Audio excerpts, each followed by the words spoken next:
আল্লাহ রাব্বুল আলামিন সূরা রহমানে বলছেন, আর-রহমানু আল্লামাল কুরআন খালাকাল ইনসান। রহমান তিনি, দয়াময় তিনি, করুণার আধার তিনি, যিনি কোরআন শিখালেন, মানুষ বানালেন। এখান থেকে আজকের মাদ্রাসা ভিত্তিক কথা আলোচনা শুরু হবে। যেহেতু এটা মাদ্রাসা, এই মাদ্রাসা এখানে পুরুষের জন্যও আছে, মহিলার জন্যও আছে, তাই পুরুষদেরকে নিয়েও আলোচনা হবে, মহিলাদেরকে নিয়েও আলোচনা হবে। আল্লাহ রাব্বুল আমিন সূরা নাহলের ৯৭ নম্বর আয়াতে বলেছেন, মান আমিলা সালিহাম মিন যাকারিন আও উনসা ওয়া হুয়া মুমিনুন ফালানুহইয়ান্নাহু হায়াতান তাইয়্যিবা ওয়ালানাজজিয়ান্নাহুম আজরাহুম বিআহসানি মা কানু ইয়ামালুন। আল্লাহু আকবার। আল্লাহ রাব্বুল আমিন বলেন, মান আমিলা সালিহান, যে ব্যক্তি নেক আমল করবে, ভালো কাজ করবে, মিন যাকারিন আও উনসা, চাই সে পুরুষ হোক অথবা নারী হোক, ওয়া হুয়া মুমিন, শর্ত হচ্ছে মুমিন হতে হবে, ঈমানদার হতে হবে। ঈমানদার হলে পরেই নেক আমলের দাম আছে, ঈমানদার না, নেক আমলের কোনো দাম নাই। এই জন্য ঈমান আগে ঠিক করার দরকার আছে না নাই? আল্লাহরেও মানেন, দুর্গারেও মানেন, মসজিদেও আসেন, মন্দিরেও যান, মাহফিলেও আসেন, গানেও যান, যেমনে মন চাই ওইভাবেই চলেন, আপনার ঈমান কিন্তু ঠিক হয় নাই। এই জন্য ঈমান যদি ঠিক না করতে পারেন, ফাউন্ডেশন ঠিক না হলে উপরের তালায় কোনো কাজ হবে না, ঠিক না বেঠে? সেই জন্য আল্লাহ বলছেন, ঈমান ঠিক করো যদি মুমিন হও, আর যদি নেক আমল করো, আল্লাহ বলছেন পুরুষ হোক আর নারী হোক, আমি আল্লাহ সমান সমান সওয়াব তাদেরকে দিয়ে দেব। জোরে কোন সুবহানাল্লাহ। সওয়াবটা কিভাবে দেব, পুরস্কারটা কিভাবে দেব? দুনিয়াতে দেব একটা পুরস্কার, আর আখিরাতে দেব আরেকটা পুরস্কার, হলো দুইটা পুরস্কার। আল্লাহ রাব্বুল আমিন বলছেন, দুনিয়াতে হায়াতান তাইয়্যিবা, তোমাদেরকে সুন্দর একটা জীবন, তোমাদেরকে আমি নেক হায়াত দান করব, হায়াতে তাইয়্যিবা দান করব, উত্তম জিন্দেগি তোমাদেরকে আমি আল্লাহ দিয়ে ধন্য করে দেব। জোরে কোন সুবহানাল্লাহ। আর কিয়ামতের ময়দানে জান্নাতের মেহমান তোমাদেরকে আমি বানাবো। সেই জন্য দুনিয়াতে শান্তি, পরকালে মুক্তি, শুধুমাত্র ঈমান আর নেক আমল, দুইটা কাজ। আল্লাহ বলছেন পুরুষ করলেও পাবে, নারী করলেও পাবে। তাহলে বলেন তো এবার, আমাদের দেশে যেমন পুরুষ মাদ্রাসার দরকার আছে, তেমন মহিলা মাদ্রাসার দরকার আছে না নাই? ইবাদত শুধু পুরুষই করবে আর নারী করবে না, বিষয়টা এমন নয়। অথবা ইলম শুধু পুরুষ শিখবে আর নারী শিখবে না, বিষয়টা এরকম নয়। বরং ইবাদতের বেলায় আল্লাহ রাব্বুল আমিন সমান সমান দিলেন। এ কথা বললে আবার অনেক নাস্তিক্যবাদের প্রশ্ন তৈরি হতে পারে যে ইবাদতের বেলায় আল্লাহ সমান দিলেও দুনিয়ার বেলায় বুঝি আল্লাহ সমান দেয় নাই। এটা অনেকেই বোঝে না। কেন সমান দেয় নাই? তখন তারা বলে যে নারী পায় 1 ভাগ, পুরুষে পায় 2 ভাগ। কারণ 11টা বাজে মাত্র, 12টার আগে কি শেষ করে দেব? কমপক্ষে 12টা বাজুক, যেরকম, ঠিক না বেঠে? তাহলে আর একটা ঘন্টার ভিতরে আমি 12টার আগেই সব কিছু ফিনিশিং দিয়ে দেবো ইনশাআল্লাহ। ঠিক আছে? 9:30টায় বসছি, কথা ছিল 1.5 ঘন্টা, কিন্তু আমি এই কথা দিলেও, বিশেষ করে আমি তো আপনাদের এলাকায়, এই এলাকায় তো আমি থাকি, নাকি বলেন? আমি তো এখানেই বাচ্চা, আমি স্কুলের পাশেই তো আমার মাদ্রাসা, আপনারা তো জানেন না, অনেকে একটু চুপে চাপে থাকি, এরকম সারাদিন ঘোরাফেরা করি না। তো তা আমি আপনাদের এলাকার মানুষ, আমার প্রোগ্রাম থাকে সেই খাগড়াছড়ি, নীলফামারী, কুষ্টিয়া, সেখান থেকে রওনা দিয়ে আসতে আসতে পরের দিন সকাল। তাইলে এখান থেকে আমি মাদ্রাসা, আমার বাসায় যাবো, বাসায় গেলে আমার লাগবে মাত্র 20 মিনিট। কয় মিনিট? 20 মিনিট। তাইলে কি এখানে তাড়াহুড়া করার কোনো দরকার আছে আমার? নাই। সেই জন্য আজকে একটু মন খুলে আলোচনা করতে চাই। আজকে যদি আপনি ফাঁকি দিয়া, অনেকের মা আছে, অনেকের বাবা আছে, কবরে চলে গেছে, ঠিক না বে ঠিক বলেন? আপনি আসছেন মাহফিলে, আজ থেকে 10 বছর পরে এখানে আবার মাহফিল হতে পারে, আপনার সন্তান আসবে, আপনি হয়তো থাকবেন না। আপনি যদি আজকে চলে যান, মনে রাখবেন, মনে হয় এমনও হতে পারে যে আপনার সন্তান আপনাকে ফাঁকি দিয়ে চলে যাবে। ঠিক না ভাই, ঠিক বলেন? সেই জন্য মাহফিলটা শেষ পর্যন্ত নিজের মার বাবার জন্য মোনাজাত করে, নিজের জন্য তওবা করে বাড়ি যেতে রাজি আছেন? কারা কারা দুইটা হাত আল্লাহর উঠে দেখান তো। লিল্লাহি তাকবীর, লিল্লাহি তাকবীর। আল কোরআনের আলো, কোরআন সুন্নাহ যেখানে, হক্কানি আলেম যেখানে, ভণ্ড পীর যেখানে, শয়তান আছে যেখানে, নারে তাকবীর। হাত নামান, আল্লাহ কবুল করেন। জোরে জোরে বলেন আমিন। আমার ভাইরা, আমার বাবাজিরা, এই জন্য পুরুষের যেমন নেকামল করতে হবে, নারীরও নেকামল করতে হবে। এবার নাস্তিকরা আমাদেরকে প্রশ্ন করে, নারী পায় 1 ভাগ, পুরুষে পায় 2 ভাগ, কারণ কি? এবার নাস্তিক আমি আপনারে প্রশ্ন করি, ও নারীবাদীরা, আপনাদেরকে আমি প্রশ্ন করতে চাই, হিন্দুদের মেয়েদেরকে তাদের সম্পত্তির কয় ভাগ দেওয়া হয়? যারা জানেন জবাব দেন তো। 1 ভাগও দেওয়া হয় না। ঠিক না বে ঠিক? জোরে কর। তাহলে হিন্দুদের কি 1 ভাগও দেওয়া হয় না? তার মানে বোঝা গেল হিন্দুদেরকে 1 ভাগও দেওয়া হয় না, নারীকে 1 ভাগ দেয়। তাতে করে তোমাদের জ্বালাপোড়া। তার মানে বোঝা গেল তোমাদের জ্বালাপোড়া নারীদেরকে নিয়ে নয়, বরং তোমাদের জ্বালাপোড়া হচ্ছে ইসলাম আর কোরআন নিয়া। সুতরাং যুক্তি দিয়ে আসলেও পারবা না, যুক্তি দিয়ে আসলেও পারবা না। এই জন্য আরেকটা কথা ভালো করে মনে রাখবেন, যেহেতু নাস্তিকরা, হিন্দুরা, মুসলমানরা অনেক সময় প্রশ্ন করে যে আপনারা কি দেন। এখন আরেকটা এক্সাম্পল দিয়ে আমি নারীদের আলোচনা শেষ করে আবার পুরুষের দিকে, মাদ্রাসার দিকে যাব। একজন বাবা, তার 2 জন সন্তান। কয়জন? একজন সন্তানের বয়স 20 বছর, আরেকজন সন্তানের বয়স 5 বছর। 2 জনকে এই বাজারে পাঠানোর সময় একজনকে দিলেন 1000 টাকা বড় জনকে, আর ছোট জনকে যার 5 বছর বয়স তাকে দিলেন 100 টাকা। বড় জনকে লিস্টি দিয়ে দিলেন, বাজার করে আনবা, মাছ আনবা, মুরগি আনবা, সবজি আনবা, তেল আনবা, আলু আনবা, চাল আনবা, ডাল আনবা। ছেলেকে 1000 টাকা দেওয়া হবে না, আমার পকেট থেকে আরো 1000 বড়া লাগবে। ঠিক না বেঠি? রিক্সা ভাড়া আমার পকেট থেকে দেওয়া লাগবে। বড় ছেলে 1000 টাকা দিছে, 1000 টাকার সাথে তার আরো 1000 যোগ করতে হইল, কারণ 1000 টাকা দিয়ে কি আর বাজার হয়। আর ছোট জনকে দিছে 100 টাকা। এই ছোট জন বাজারে যখন তারা নিয়ে গেছে, তার 100 টাকা তার পকেটেই আছে। বাজারে যাওয়ার পরে তার চিপস খাইলে বড় ভাই কিনা দেয়, আইসক্রিম খাইলে বড় ভাই কিনা দেয়। এরপরে ছোট ভাই যদি বলে যে আমি ফুচকা খাবো, বড় ভাই খাওয়ায়। সব কিছু বড় ভাই দেয়, ভাড়াও দেয়, খাওয়ায় বড় ভাই। বাড়িতে 2 জন আসছে, বড় ভাই আসার পরে দেখা যায় বাপের 1000 আর নিজের আরো 1000 গেছে, আর ছোট ভাই এসে দেখে পকেটও আগের মতো 100ই আছে, কারণ ছোট ভাইয়ের কোনো খরচ নাই। এবার একটু ভালো করে লক্ষ্য করেন, নারী আর পুরুষে নাস্তিকরা আর নারীবাদীরা বলে যে ইসলাম তো ঠগাইছে। ও নাস্তিকরা, মিডিয়ার মাধ্যমে তোমাদেরকে শোনায় দিতে চাই, ইসলাম নারীকে ঠকায় নাই, বরং ইসলাম নারীকে পুরুষের চাইতে আরো কয়েক গুণ বেশি দিয়েছে। জোরে কোন সুবহানাল্লাহ। আরে আল্লাহ রাব্বুল আমিন সূরা নাহলে বলছেন, ওয়া ইদা বুশিরা আহাদুহুম বিল উনসা দাল্লা ওয়াজহুহু মুসওয়াদ্দাও ওয়া হুয়া কাযীম। একটা সময় কোরআন নাজিল হওয়ার আগে এমন ছিল, নারীরা যখন জন্ম নিত পৃথিবীতে, তখন তারা এই সুসংবাদ শোনার সাথে সাথে তাদের অন্তর তাদের কালো হয়ে যেত, চেহারা কালো হয়ে যেত, তারা মনক্ষুণ্ণ হতো যে নারী তো এটা একটা ভোগের জিনিস, ও আর কি করবো, ওর কাজটা কি?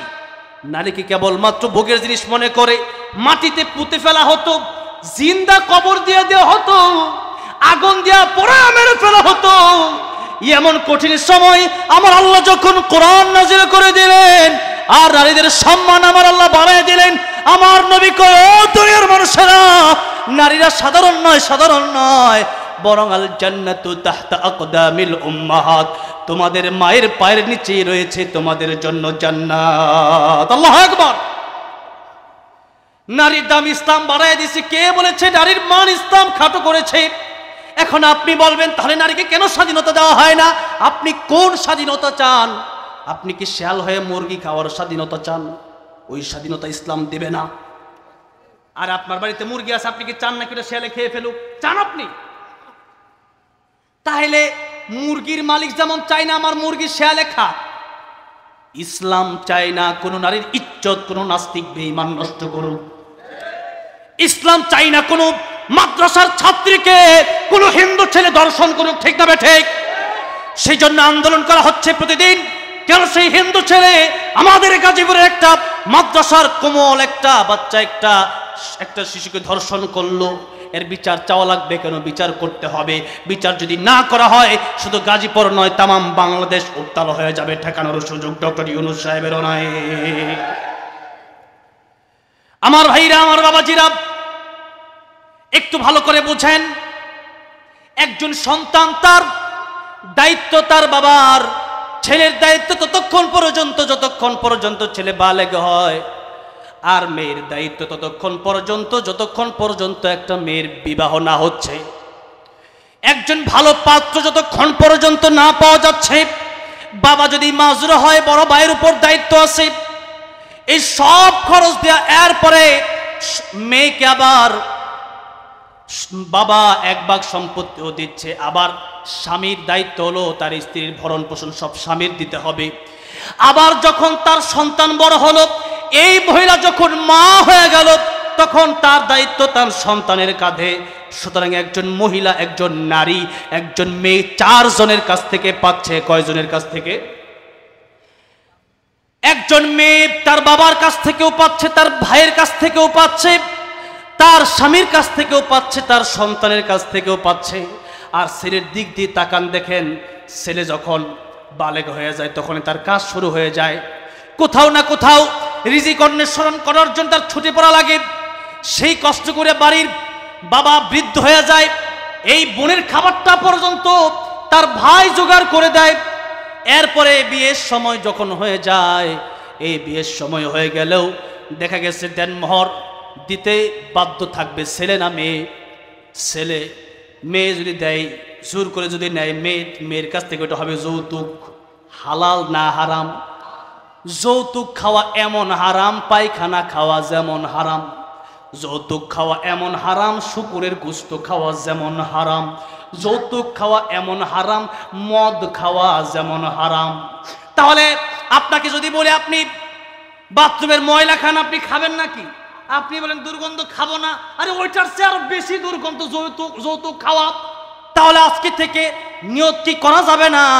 নিজের ভাইকে যখন বিয়ে করাবো, নিজের সন্তানকে যখন বিয়ে করাবো, ও যুবকেরা নিজে যখন বিয়ে করবেন তখন যৌতুক মুক্ত বিয়ে করব, এমন নিয়ত বিয়ে করে না এমন যুবক কয়েকজনকে আমি দেখতে চাই। একটু হাত ওঠান।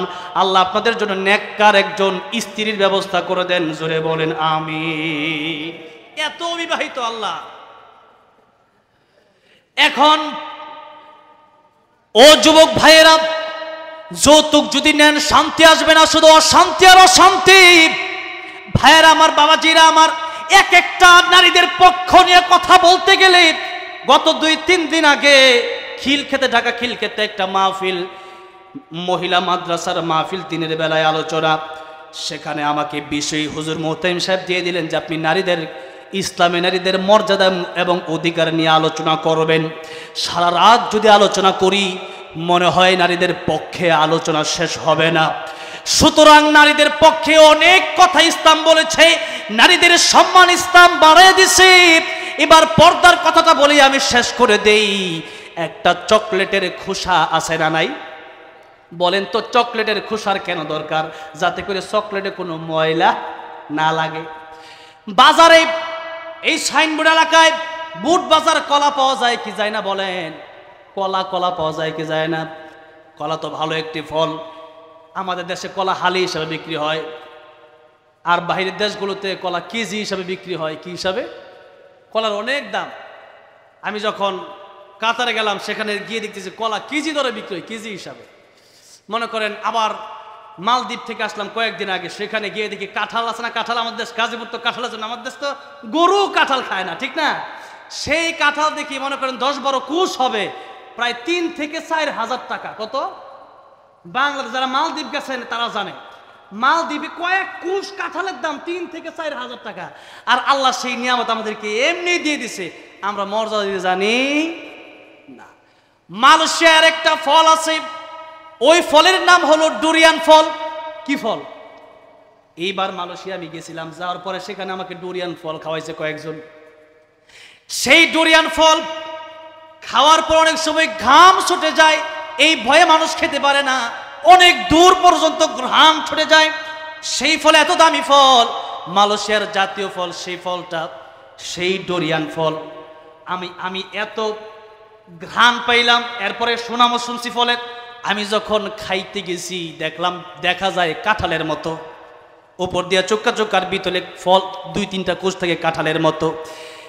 আমি মোটামুটি মুখে 1 কোষ দিয়া চিন্তা করছি, খাওয়ার আর কোনো অবস্থা নাই। বুঝছেন, খাইতে এত মানে ওইরকম স্বাদ না, কিন্তু দামি ফল।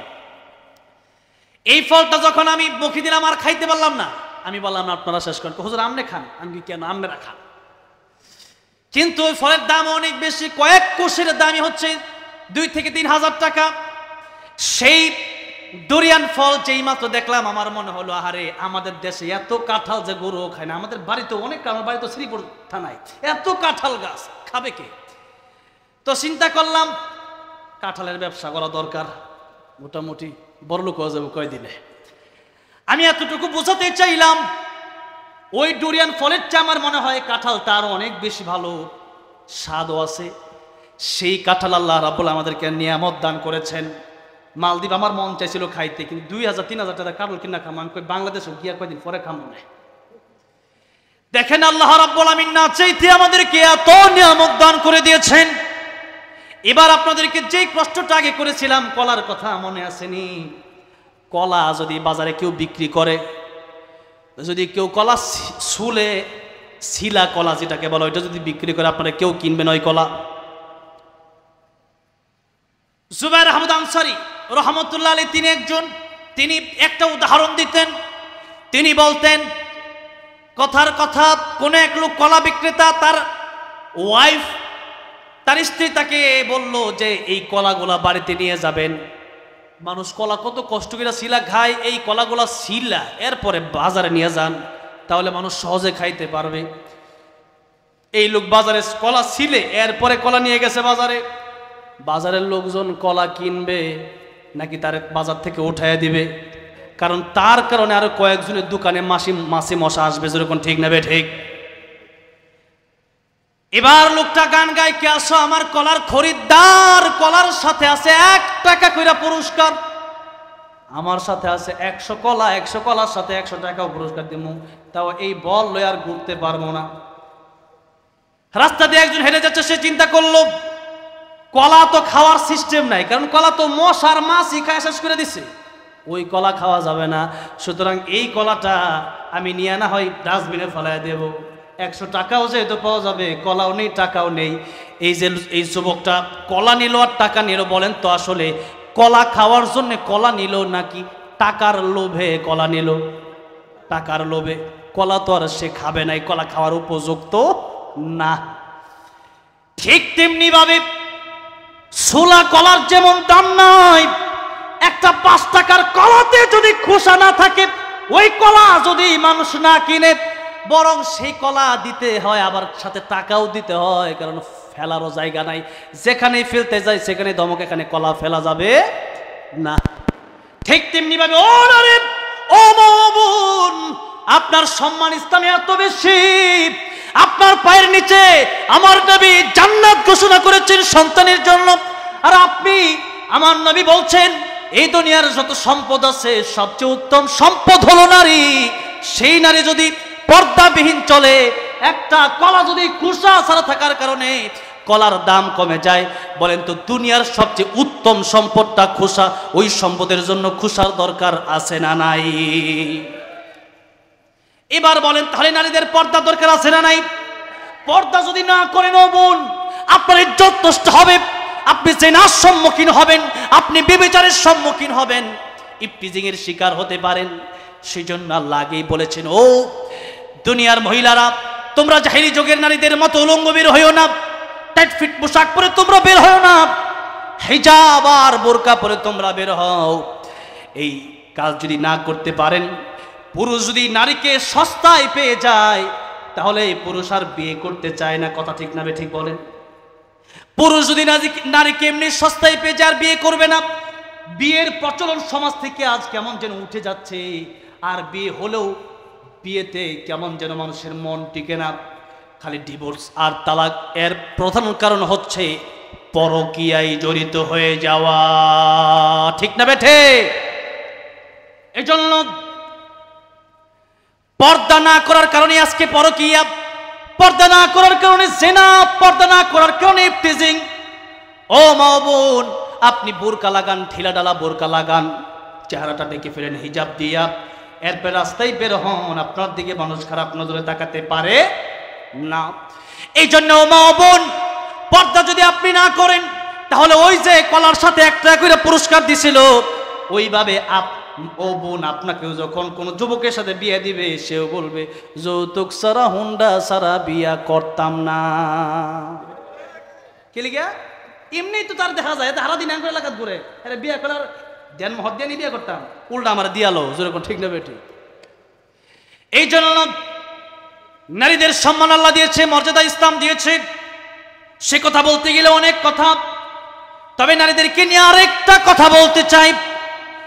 নারীদের সম্মান তো নবীজি দিয়েছেন, বলেছেন 3 জন কন্যা সন্তান যার হবে, অতঃপর এই কন্যা সন্তানকে কোরআন যদি কেউ শিখায়, ভালো পাত্রস্থ করতে যদি পারে, তাহলে সে ব্যক্তি যে 2 আঙ্গুল নবী দেখায় বলেছেন, এই 2 আঙ্গুল যত কাছাকাছি আমি নবীর সাথে, সে ব্যক্তি জান্নাতে এত কাছাকাছি থাকবে। সুবহানাল্লাহ। তাহলে এই মেয়েটাকে, আপনার কন্যা সন্তানটাকে কোরআন শিখানোর দরকার, জুড়ে বলেন আছে না নাই? কোরআন শিখাতে হবে। আর বিশেষ করে একজন সন্তানের জন্য তার প্রথম শিক্ষিকা, তার শ্রেষ্ঠ শিক্ষিকা হলো তার মা। জোরে বলেন, একজন সন্তানের জন্য তার প্রথম শিক্ষিকাকে, জোরে বলেন কে? একজন সন্তানের জন্য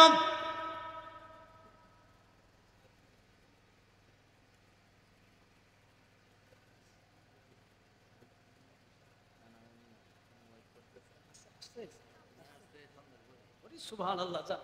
আমি জানি না, আমার পরে যে বক্তা আছে আমি জানি না, আসলে 10 মিনিটের ভিতরে শেষ করে দেব ইনশাআল্লাহ। আমার ভাইরা, আমার বাবাজিরা, অবশ্যই অবশ্যই অবশ্যই। তাহলে আমি তো মনে করি যে একজন ছেলের চাইতে একজন মেয়েকে আরো আগে কোরআন শিক্ষা দেওয়া দরকার।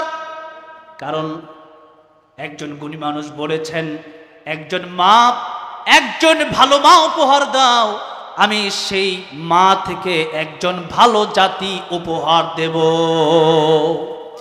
এই জন্য একজন মা, ভালো একজন মা হলে, এই মায়ের পেট থেকেই তো আব্দুল কাদের জিলানী জন্ম হয়েছে, এই মায়ের পেট থেকেই তো আশরাফ আলী থানভী জন্ম নিয়েছেন, এই মায়ের পেট থেকে মাহমুদুল হাসান দেওবন্দি জন্ম নিয়েছেন, এই মায়ের পেট থেকেই তো আল্লাহ মোহাম্মদ শফি জন্ম নিয়েছেন, এই মায়ের পেট থেকেই তো আল্লামা জুনায়েদ বাবনগরী জন্ম নিয়েছেন, এই মায়ের পেট থেকেই তো আল্লামা নূর হোসেন কাসিমি জন্ম নিয়েছেন, এই মায়ের পেট থেকে আল্লামা সাইদি জন্ম নিয়েছেন। তাহলে মা যদি ভালো হয়, তার সন্তানটা ভালো হওয়ার সম্ভাবনা বেশি। আর মা যদি খারাপ হয়, তাহলে স্বৈরাচার, খুনি, জালেম বের হওয়ার সম্ভাবনা আছে। সেই জন্য মা ও বোন, আপনার জন্য কোরআন শিখার প্রয়োজন আছে। বিশেষ করে আপনারা হাজার আলাইহিস সালাম, মারিয়াম আলাইহিস সালাম, খাদিজাতুল কুবরা রাদিয়াল্লাহু আনহা, আম্মা জান আয়েশা সিদ্দিকা রাদিয়াল্লাহু আনহা, ফাতেমা রাদিয়াল্লাহু আনহা, তাদের জীবনী আপনারা পড়বেন, আপনার জীবনী আরো সুন্দর হবে ইনশাআল্লাহ। অন্যদিন অন্য কোনো মাহফিল আপনাদেরকে নিয়ে আরো কথা বলবো ইনশাআল্লাহ। এবার আসুন একটু পুরুষ আর পুরুষের দিকেও যাই। এই মাদ্রাসার ব্যাপারে যেহেতু আলোচনা, আল্লাহ রাব্বুল আলামিন বললেন, ও পৃথিবীর মানুষেরা, আল্লামাল কুরআন খালাকাল ইনসান। আল্লাহ প্রথমে বলেছেন আর রহমান, আমি আল্লাহ দয়াময়। আল্লাহ বলেন সবচেয়ে বড় দয়ার নাম হচ্ছে কোরআন শরীফ। সূরা সুবহানাল্লাহ। সবচেয়ে বড় দয়ার নাম কি বলেন? কোরআন শরীফ। কোরআন শরীফ এবার আল্লাহ বলেন কোরআন শরীফ যদি শিখতে পারো তাহলে এই গুণগত মানুষ হবা। আর কোরআন শরীফ যদি কেউ না শিখে, কোরআন যদি কেউ না মানে, কোরআন যদি কেউ না বোঝে, আল্লাহ বলেন উলাইকা কাল আনআমি বাল হুম আদল। আল্লাহ বলেন চতুষ্পদ জানোয়ারের চাইতেও এরা আরো বেশি নিকৃষ্ট। সেই জন্য এবার আসুন একটু সামনের দিকে যাই। কোরআন শিখলেই আসল মানুষ হওয়া যায়, কোরআন না শিখলে শুরুতে মানুষ হওয়া যায়, বিতর্গত মানুষ হওয়া যায়, গুণী মানুষ হওয়া যায় না। আমার ভাইরা, আমার বাবাজিরা, এবার আসুন কোরআন শিখলে কয়েক জায়গায় লাভ। দুনিয়াতে লাভ, 1 নাম্বার দুনিয়াতে লাভ। 2 নাম্বার কোরআন শিখলে পরে মৌতের সময় লাভ। 3 নাম্বার কোরআন শিখলে কবরে লাভ। 4 নাম্বার কোরআন শিখলে পরে আখিরাতে লাভ। দুনিয়ার কথাটা সংক্ষিপ্ত বলি, দুনিয়াতে কোরআন যদি কেউ শিখে তার ভিতরে আল্লাহর ভয় ঢুকে। ইন্না আকরামাকুম ইনদাল্লাহি আতকাকুম। আমার আল্লাহর কাছে কালো আর ধলা দিয়ে সম্মানিত হওয়া যায় না। আমার আল্লাহর কাছে লম্বার খাটো দিয়ে সম্মানিত হওয়া যায় না। আমার আল্লাহর কাছে ধনী আর গরিব দিয়ে সম্মানিত হওয়া যায় না। সেজন্য আল্লাহ বলছেন ইন্না আকরামাকুম ইনদাল্লাহি আতকাকুম। আমি আল্লাহর কাছে সম্মানিত হলে তাকওয়া লাগবে। আর তাকওয়ার শিক্ষা কেবলমাত্র কোরআনের শিক্ষা, তাকওয়ার শিক্ষা কেবলমাত্র মাদ্রাসার শিক্ষা। আমিরুল মুমিনিন ওমর রাদিয়াল্লাহু আনহু একদিন রাস্তা দিয়ে হেঁটে যাচ্ছেন, খুব ক্ষুধা লেগেছে। আমি 5 মিনিটের ভিতরেই কথা শেষ করে আমি এখান থেকে ফিনিশিং দিয়ে দেব। শুধু একটা মাত্র ঘটনা ভালো করে শোনেন। ওমর রাদিয়াল্লাহু আনহু যখন যাচ্ছেন, খুব ক্ষুধা লাগলো। একজন রাখালকে তিনি দেখলেন, রাখালকে ডেকে বললেন আমার খুব ক্ষুধা পেয়েছে, একটু দুধ কি আমরা দেওয়া যায়? তিনি বললেন, অনেক লম্বা ঘটনা, তিনি বললেন আমি রাখাল, আমি মালিক নই। ওমর রাদিয়াল্লাহু আনহু বললেন আমি কিছু টাকা দিই পরীক্ষা করার জন্য। এবার আর পরীক্ষা শুরু করে দিলেন। আমি কিছু টাকা দিই, একটা ছাগল নয় বিক্রি করে দাও, তুমি মালিককে গিয়া বলবা তোমার ছাগল বাগে খেয়ে ফেলছে। রাখাল ডেকে বললেন, তখন তো আমিরুল মুমিনিন যেটা চিনে না, ডাক দিয়ে বলতেছেন ও মুসাফির, এই দুনিয়ার মালিকের কাছে হয়তো জবাব দিয়া পার পেয়ে যেতে পারি, কিন্তু কিয়ামতের ময়দানে আমার আল্লাহ রাব্বুল আলামিন যদি আমার জিজ্ঞাসা করে ছাগল তো বাগে খায় নাই, তুমি বিক্রি করছো, আল্লাহ রাব্বুল আলামিনের কাছে আমি জবাব দিতে পারবো না। কোটি টাকা দিলেও আমি ছাগল তোমার দেব না। আল্লাহু আকবার। এটা কিসের শিক্ষা বলেন? এটাই হলো কোরআনের শিক্ষা। যার ভিতরে আল্লাহর ভয় আছে, র‍্যাব লাগে না, পুলিশ লাগে না, সেনাবাহিনী লাগে না, বিডিআর লাগে না, বিজিবি লাগে না। কারণ হচ্ছে আল্লাহর ভয় যার ভিতরে আছে, সে ব্যক্তি সর্বক্ষণিক চিন্তা করে যে আমারে কেউ দেখে না, দেখে একজন, জবান খুলে বলেন তিনি কে। এই জন্য আলেমদের ভিতরে আল্লাহর এই ভয় সবচেয়ে বেশি। কার ভিতরে বেশি? আলেমদের ভিতরে সবচেয়ে বেশি। 2 নম্বরে আলেম যদি কেউ হতে পারে দিনের জন্য, তাহলে তার মৃত্যুর সময় কালিমা নসিব হয়ে যায়, কবরে যাওয়ার পরে কবর জান্নাতের বাগান হয়ে যায়। আর কিয়ামতের ময়দানে আল্লাহ রাব্বুল আলামিন শুধু তাকে না, বরং তাকে যারা সহযোগিতা করেছে, এই আলেম হয়েছে যার টাকা পয়সা, যার চাউল, যার ডাউল খেয়ে, যার টাকা পয়সা দিয়ে বেতন নিয়ে আলেম হয়েছে, তাদেরকেও ওই আলেমের কারণে কিয়ামতের ময়দানে আমার নবীজি বলেছেন 1 গ্লাস পানি যদি কোনো আলেমকে কেউ পান করায়, কিয়ামতের ময়দানে 1 গ্লাস পানিও পান করানোর কারণে আল্লাহ রাব্বুল আলামিন আলেমের সাথে ওই 1 গ্লাস পানি পান করানোওয়ালা ব্যক্তিকেও জান্নাতের মালিক বানিয়ে দিবে। সেই জন্য আলোচনা আমার শেষ হয়ে গেছে, আজকে আর কথা লম্বা করতে পারবো না। আলেম হইলে দুনিয়াতেও লাভ, আলেম হইলে আত্মীয় স্বজনদেরও লাভ, সুন্দর সমাজ ব্যবস্থা হয়ে যায় আলেম হলে। আর কবর জগতের পর থেকে তো আলেমের জন্য স্পেশাল মর্যাদা থাকতেই থাকে। আর আলেম যদি কেউ নাও হতে পারে, নবী বলেন কুন আলিমান আও মুতাআল্লিমান আও মুস্তামিআন আও মুহিব্বান ওয়ালা তাকুন খামিসান ফাতাহলিক। নবীজি বলেছেন তোমরা আলেম হও, আলেম না হতে পারলে আলেমের ছাত্র হও। আর আলেমের ছাত্র যদি নাও হতে পারো, তাহলে আলেমদের কথাগুলো ভালো করে শোনো, মানো। তাও যদি একেবারে ভালো করে না পারো, তাহলে আলেমকে কমপক্ষে দিল দিয়া মহব্বত করো, আলেমদেরকে একটু সহযোগিতা করো। আপনাদেরকে আলোচনার শেষ মুহূর্তে একটু বলতে চাই, কোরআন শরীফ যেহেতু 30 পারা।